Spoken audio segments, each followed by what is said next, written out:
সরকারি ধান বস্তা ভর্তি বালিতে পূর্ব মেদিনীপুর জেলার এগরা 1 নম্বর ব্লকের ঋষি বঙ্কিমচন্দ্র গ্রাম পঞ্চায়েতের চোরপালিয়ায় সরকারি ধানের বস্তার মধ্যে বালি ভেজাল দিয়ে সেই বস্তা বিক্রি করতে গিয়েই হাতে নাতে ধরা পড়ল এক অসাধু ব্যবসায়ী।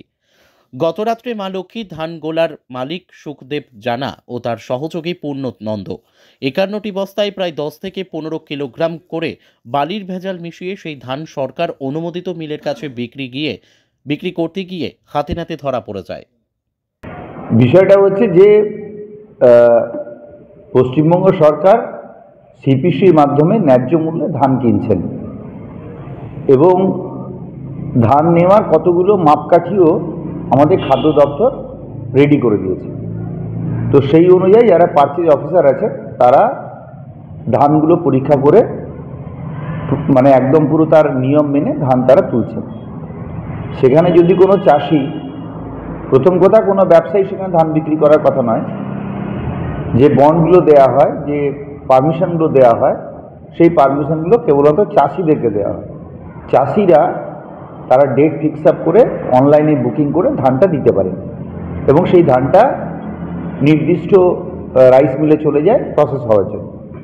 তো সেখানে যদি কোনো চাষি ধানের সঙ্গে বালি মিশিয়ে দিয়ে থাকেন তাহলে তিনি অসৎ উদ্দেশ্যে এটা করেছেন এবং সেই ধানটা তিনি তার ব্যক্তিগত লাভের জন্যে এভাবে সরকারকে ঠকানো এবং রাইস মিলকে ঠকানোর জন্য এটা করেছেন। আমি এই কাজের নিন্দা করি।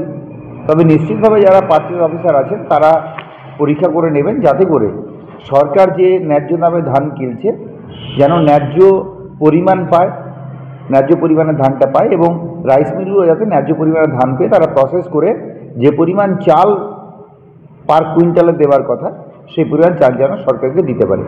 আমি অনুরোধ করব যারা এই সমস্ত অসৎ উপায় অবলম্বন করতে চাইছেন, এটা বাঞ্ছনীয় নয়, এদের সরকারের ভাবমূর্তি কালিমালিপ্ত হবে। রাজনৈতিক উদ্দেশ্য যদি থেকে থাকে কিছু তাহলে সেটা তিনি বাইরে প্রকাশ করুন, বাইরে রাজনীতি করুন, কিন্তু সরকারকে অপদস্থ করার জন্য এভাবে অসৎ উপায় না নেওয়াটাই বাঞ্ছনীয় বলে মনে করি। দেখুন, এটা তো খাদ্য দপ্তরের ব্যাপার, বিডিওর ব্যাপার এবং প্রশাসনিক স্তরের ব্যাপার। তো নিশ্চিতভাবে পার্চেজ অফিসার থেকে সবাই আছেন, তারা এটা খতিয়ে দেখবেন এবং ব্যবস্থা গ্রহণ করবেন এবং আমি প্রশাসনকে অনুরোধ করব যারা এই পদ্ধতির সঙ্গে যুক্ত তারা যেন যথোপযুক্ত ব্যবস্থা গ্রহণ করেন যাতে করে পরবর্তী সময়ে আর কোনো চাষি বা অন্য কেউ ধান দেওয়ার সময় যাতে এই অসৎ উপায় অবলম্বন করতে না পারে। দেখুন, আমি এগরা 1 নম্বর পঞ্চায়েত সমিতি বিরোধী দল নেতা আছি। আমাদের পঞ্চায়েত সমিতি থেকে বারবার মিটিং হয়েছে যে ধানগুলো মান্ডিতে যাবে, সরকারি মান্ডিতে যাবে, সেখান থেকে মান্ডি থেকে গিয়ে যে সরকারিভাবে ওরা জমা করবে সেখান থেকে ওদের টাকা ব্যাঙ্ক অ্যাকাউন্ট যাবে। কিন্তু ওরা কিছু অবৈধ লোক তারা কি করছে, ধানগুলোকে নিজেরভাবে কালেকশন করছে অ্যান্ড মিলারের কাছে পাঠাচ্ছে অ্যান্ড সেখানে 300 কুইন্টাল ধান ভেজাল হয়েছে। সে ভেজাল অলরেডি বিডিও সাহেব সিজ করেছেন। আমি দেখতে পাচ্ছি দোষীরা কিন্তু এখনও ঘুরে বেড়াচ্ছে।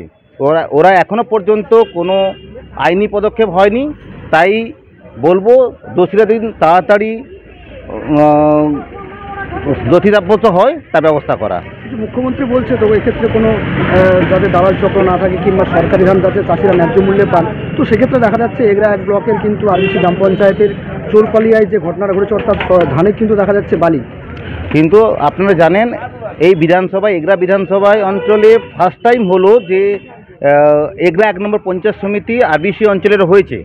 শুধু মাননীয় মুখ্যমন্ত্রী বলছেন ঠিক, কিন্তু আপনারা দেখতে পাচ্ছেন পুরো এই আমাদের এগরা বিধানসভা নয়, পুরো পশ্চিমবঙ্গব্যাপী এইভাবে হচ্ছে। এইভাবে কালোবাজারি ঘুরে বেড়াচ্ছে, চাষিরা ন্যায্য দামে ধানের দাম পাচ্ছে না, ওদের কালোবাজারির মধ্যে ধান্দার মধ্যে পড়তে হচ্ছে। এটা আপনারা জানেন। যারা করছে তারা কি শাসক ঘনিষ্ঠ বলে এমনটাই করছে? এছাড়া সাহস পাবে কোত্থেকে? সাধারণ মানুষ এই সাহস পাবে না বা বিরোধীও সাহস পাবে না। শাসক ঘনিষ্ঠর জন্য ওরা এইভাবে করতে পারছে। কি দাবি করবেন? তাড়াতাড়ি দোষীরা তাতে দোষী সাব্যস্ত হয় এটা বলবো, আর সাধারণ মানুষের উপকৃত হয় সে ব্যবস্থা করা উচিত। আমার নাম তাপস কুমার দে, আমি এগরা 1 নম্বর পঞ্চায়েত সমিতি বিরোধী দল নেতা।